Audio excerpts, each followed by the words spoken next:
fellow humans. Suddenly, with no warning, a great metaphorical object appeared in orbit around Earth. Nobody knew where it came from. Nobody knew what it was made of. Nobody knew what was inside of it. But everybody knew it was there. You could see it with your naked eyes. People freaked out. It's aliens.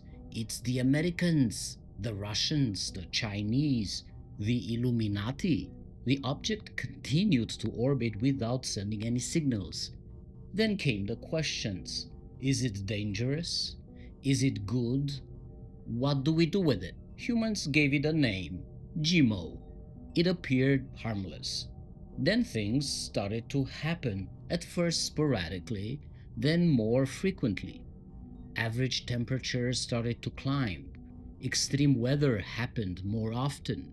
Rich humans got even richer, and poor humans got even poorer. A good life became a luxury.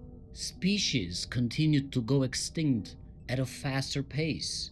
Death continued to go up faster. More and more resources were being excavated, yet nobody made a connection to GMO. GMO was impenetrable to any scientific probes. It could not be scanned, it could not be questioned. Then one day, GMO positioned itself above a very rich country and changed to a synchronous orbit, which meant it moved at the same speed with Earth's rotation, making it appear stationary in the sky. Panic erupted not just in the rich country but everywhere. Countries imposed tariffs, wars intensified, the rich got even richer, democracy got weaker, the powerful got even more powerful. People started to blame GMO and asked the government to fix the problem. Get rid of it, they said. Its big shadow made people depressed. It was too dark and lasted for too long. It required too much energy to keep lights on and the economy running. Then some people raised some flags saying, "Guys, look at the name of the thing. It's a metaphorical object. It's not real, it's a metaphor for something else." Others replied, "What do you mean? It's real, I see it. There's nothing else. Who cares about the name?" "I blame the immigrants," said somebody. "They cause too much instability to our economy. That's why the object appeared, to tell us to fix the immigration issue." "I blame population growth," said somebody else. "Too many people in poor countries are being born. They take up too much of the planet's resources. That's why we are in a crisis." "I blame people on welfare," said somebody else. "They don't do anything, and they just take the resources of the country. The whole system is going to implode because of them." Others said, "Maybe Earth itself created the object like a cyst in reaction to what we are doing to the planet. Maybe Mother Earth is sick and wants us to take care of her." Others said, "Maybe it is our way of life, our economic system that created the object in orbit.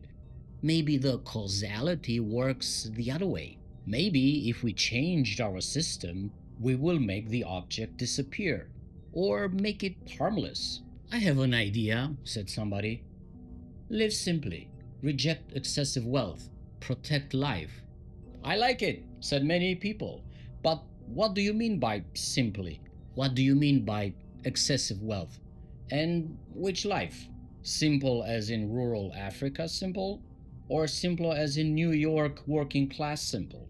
Excessive wealth as having $5 million or having $5 billion? Protect life as in your immediate family only? Or all forms of life?" Then poof, Jimo disappeared. "Whoa," people said. "That's all it took? Just asking the right questions?" "Yeah, I think so," someone said. "So what are the right questions?" "I think," someone said, "some of the most important questions we can ask are, why is our economic system organized like it is? Why is our economic system not working for everyone? Can we organize our economy in a different way? Maybe we need a single idea, a single metaphorical object to focus ourselves as a collective on the most fundamental issues, which are the way our economy is designed to work and why we cannot keep the system. This is what this story has been about. The metaphorical object in orbit highlighted our differences and also our common nature. Our understanding of the meaning of life, of how we are supposed to live our lives, how we are supposed to cooperate with each other, depends on many factors. The culture we are born in, the values we acquire as adults, our expectations from society, and how society affects us. These wide ranges of beliefs make us support one ideology or another. When we think about our common nature, we remember that the most fundamental needs for life are universal, such as food, shelter, water, care, and health. The tensions between differences and commonalities have become more intense because our economic system is not designed to seek balance, but rather seek its own expansion with no regard to its outcomes and alleged purpose. Is the economy not supposed to serve the needs of all humans? Yes, it is. Clearly, it has failed in its purpose. What do you think this metaphorical object actually is? Thank you for watching. If you can, please support me on Patreon or Ko-fi so I can pay my bills. Increase the peace. This system would properly replace capitalism. Let us call it the economy for life. Economic growth cannot remain the core objective.